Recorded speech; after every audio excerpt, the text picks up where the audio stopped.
सुकृतिनो रससिद्धाः कवीश्वराः नास्ति तेषां यशः काये जरामरणजं भयं नास्ति जरामरणजं भयं नास्ति जरामरणजं भयं ओके मार्कुंदिलो कवीश्वराः अन्न चोट व्याकरण दोषం లేకుండా నృత్యానికి సంబంధించిన గురువు గారి పేరుని ఎలా వినిపించాలో నాకు తెలియదు. సో ఈ నటరాజు బతికిన నాళ్ళు ఆరోగ్యాన్ని ఇవ్వాలని ఆయన శిష్య పరంపర ఇలాగే ఈ పూజను ప్రతిరోజు కొనసాగించాలని కోరుకుంటున్నాను. ఇఫ్కా ప్రారంభించిన వాళ్ళందరికీ కూడా ఇది ఇవాల్టి పండగ మాత్రమే కాకుండా మీరు ఏ ఉద్దేశంతో దీన్ని ప్రారంభించారో ఆ ఉద్దేశంతో ఇంకా ముందుకు వెళ్ళాల్సిన అవసరం ఎంతైనా ఉంది. నాట్యం అంటే ఏమిటో తెలియకుండా కేవలం ఆనందించేటటువంటి మాలాంటి వాళ్ళని కూడా ఇందులో సహకారానికి రమ్మన్నారు. మా సహకారం ఎప్పుడూ ఉంటుంది. నేను ప్రతిసారి చెప్పినట్టుగా ఇన్ని కళాస్వరూపాలు ఉన్నటువంటి మరొక దేశం ఎక్కడా లేదు, ఇన్ని సంస్కృతులు ఉన్నటువంటి మరొక దేశం ఎక్కడా లేదు. ఇది ఒక హిందూ దేశం భారతదేశానికి మాత్రమే సంబంధించింది. మీరు చతుషష్ఠి కళలు తీసుకోండి, వాటికి సంబంధించిన చిన్న చిన్న అంగాలు వేరే దేశాల్లో ఉండొచ్చు, కానీ సుసంపన్నమైనటువంటి సంపూర్ణమైనటువంటి కళాస్వరూపాలు కేవలం ఈ మట్టికి దక్కాయి. ఆ మట్టిలో పుట్టిన మహానుభావులు వాళ్ళ జీవితంలో ఒక పెద్ద భాగాన్ని త్యాగం చేసి దాన్ని ఇంకా అభివృద్ధి చేయడానికి పాటుపడుతున్న వాళ్ళందరూ కూడా దైవ స్వరూపులే నా దృష్టిలో. దైవం ఎన్ని చోట్ల ఉంటాడండి, ఆయన ఎక్కడ, ఆయన టైం లేదు. అందుకనే కొంతమందిని ఆయన బదులుగా సృష్టిస్తుంటాడు. ఇలాంటి వాళ్ళని చాలా తరచుగా జరిగేటటువంటి ఒక అద్భుతమైనటువంటి ప్రక్రియని వాళ్ళ మనం చూసాం. ముఖ్యంగా అక్కినేని వారు చెప్పింది అక్షర సత్యం. నేను చేస్తున్నటువంటి కార్యక్రమాల్లో కూడా ముందుగా దిద్దవలసింది పిల్లల్ని కాదు, పిల్లలకి ఏమీ తెలియదు. వాళ్ళ దగ్గర ఒక అద్భుతమైనటువంటి కళ ఉన్నది, దానికి చిన్న మెరుగు పెట్టడానికి మహానుభావులను ఆ కార్యక్రమంలో తీసుకురావడం, నా అనుభవంతో ఏదో జోడించి వాళ్ళ పయనించే మార్గం సుగమం చేయడానికి ప్రయత్నిస్తున్నాను. కానీ గొడవల్ల తల్లిదండ్రులతోనే వస్తుంది. మొట్టమొదటి ఇందులో పాడితే చాలని వస్తారు, కానీ చివరికి వచ్చేసరికి ప్రైజు రాకపోవడానికి జాతి మత కుల లక్ష కారణాలు పెడతారు. వాళ్ళందరూ కూడా కళను కళగా ఎందుకు చూడరో అర్థం కాదు. అలాగే ఇవాళ కూచిపూడి నేర్పిస్తున్నటువంటి పిల్లలకు నేర్పిస్తున్న తల్లిదండ్రులకు నేను చెప్పేది, కేవలం ఒక అరంగేట్రం చేసి ఎవరో వాళ్ళ రంగాల్లో చాలా ఖ్యాతులైన వాళ్ళని తీసుకొచ్చి వాళ్ళ ఆశీర్వాదాలు చేయించి వీడియోలు తీయించి ఫోటోలు తీయించడానికి మాత్రం చేయకండి. వాళ్ళ కృష్ణ ఉంటే చిరంతనంగా దాన్ని ముందుకు తీసుకెళ్ళడానికి వాళ్ళను కూడా ఒక ఆ సైన్యంలో ఒక చిన్న సైన్యం ఒక చిన్న భటుడిగా ఉపయోగించండి మీరు. అది కావాల్సింది. చాలామంది నాట్యాచార్యులు ఉన్నారు, ఎంతోమంది ఉన్నారు. అక్కినేని వారు ఇంకా విపులీకరించి చెప్తారనుకుంటా. ఆయన పడినటువంటి వేదన ఏమిటి కూచిపూడికి వెళ్ళినప్పుడు అనే విషయం నేను తెలుసుకున్నాను. ఒకరు చాలా బాగా చేస్తుంటే వారు అన్నట్టుగా మంచి ఉద్దేశంతో ఈర్ష్యపడాలి. నేను తనకంటే బాగా చేయాలని ఉండాలి తప్ప వీడు బాగా చేస్తున్నాడు వీడు చేస్తున్నది తప్పు అనే ఒక ఉద్దేశాన్ని జనబాహుళ్యంలో కనిపించడం అనేటటువంటిది మానవత్వం కాదు. అందుకనే దేవతలు ఉంటారు, రాక్షసులు ఉంటారు.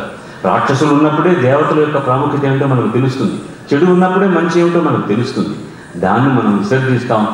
దయచేసి దాని గురించి చాలా తక్కువ మాట్లాడడం మంచిది. మనం లేకపోతే వాళ్ళకి చాలా ముఖ్యత్వం ఇచ్చేస్తుంటాం, మనం అనవసరంగా ముఖ్యత్వం ఇస్తుంటాం. వాళ్ళు దేనికి ఉపయోగపడిన వాళ్ళు, దయచేసి పక్కన పెడతాం.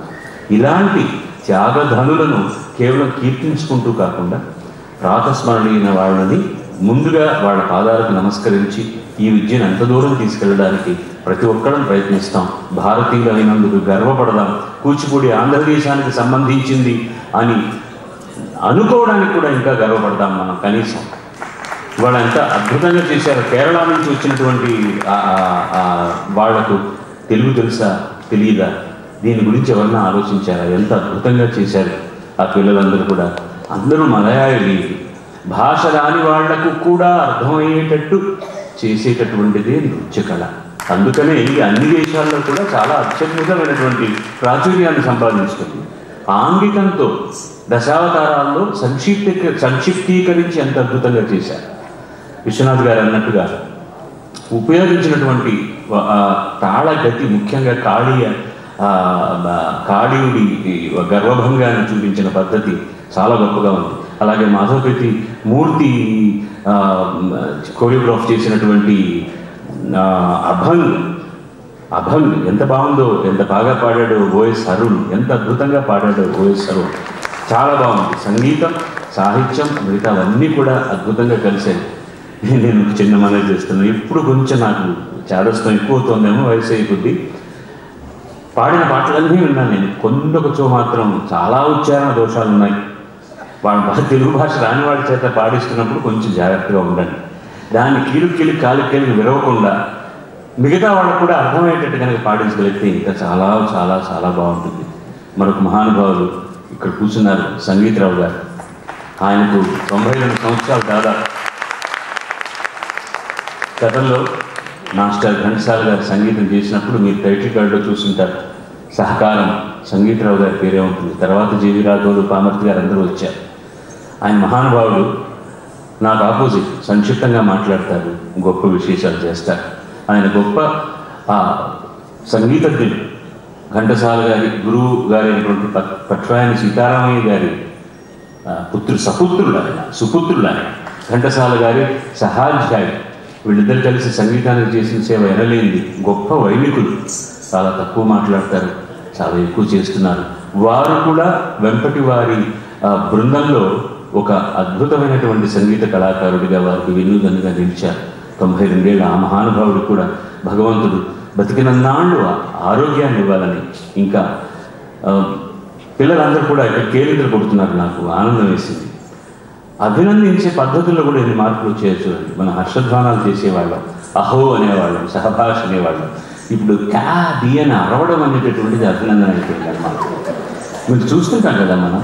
దానికంటే కూడా చాలా అందంగా చెవికి ఇంపుగా కూడా అభినందించడం బహుశా ఈ కళాస్వరూపాల్లో ఒక ప్రక్రియ అవుతుందేమో. దాన్ని కూడా ఆలోచించండి. పిల్లలు అలాగానే కలుస్తుంటే ఇది కాదు పద్ధతి అని దాన్ని అద్భుతంగా ఇంకా నిండుగా అభినందించే పద్ధతిని తెలియచేయండి. ఈ కళ స్వరూపాన్ని విని చూసి ఆనందించడానికి వచ్చిన మీరందరూ కూడా దయచేసి ఏదో ఒక క్షణం మీది మన కళ అనుకుని దానికి మీరు చేయగలిగేటటువంటిది ఏమిటని ఒకసారి ఆలోచించండి. ఎవరైనా కూచిపూడిది ఏముంది, అంత గొప్ప సంప్రదాయం కాదు అంటే వాళ్ళకు ఏ వాత పెట్టాలో ఆ వాత పెట్టండి. భారతీయులను గర్వపడండి, తెలుగు వారిని గర్వపడండి, కూచిపూడి మన సొంతమని గర్వపడండి. మన సొంతమైన ఈ విద్యను ప్రపంచంలో ఉన్న అందరూ నేర్చుకొని దానికి రావాల్సినటువంటి ఖ్యాతిని ఇవ్వాలని మనసారా భగవంతుని కోరుకుంటున్నాను. సర్వేజన